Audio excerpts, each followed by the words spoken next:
IT504 can be configured to do either IZOD or Charpy test. This particular machine is set up to do the ASTM D256 IZOD test. To do that test, you just simply mount the specimen in the vise. You're clamping it in the vertical position. Tinius Olsen offers a couple benefits here.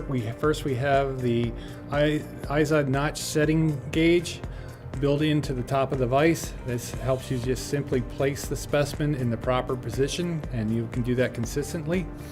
After you have it in position, we also have a stop in here. Again, that just makes sure that you're placing the specimen in the same position each time. And then you can clamp the specimen in position simply by turning the knob. We do feature adjustment here that if you have testing a brittle material and you have trouble with clamping it and causing cracks, that you can actually consistently apply a consistent torque if you use a torque wrench to tighten the specimen in position.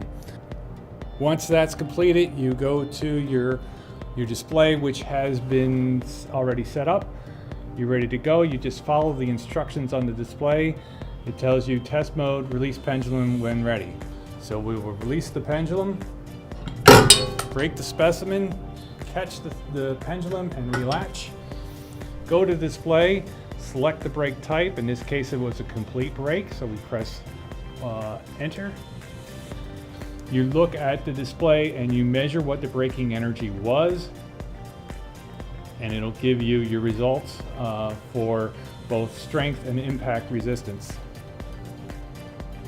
So if that test is okay, you would accept it simply by pressing 1 and then enter, and then you're ready to test the next specimen. The ASTM standard requires you to do a minimum of 5 specimens and preferably 10.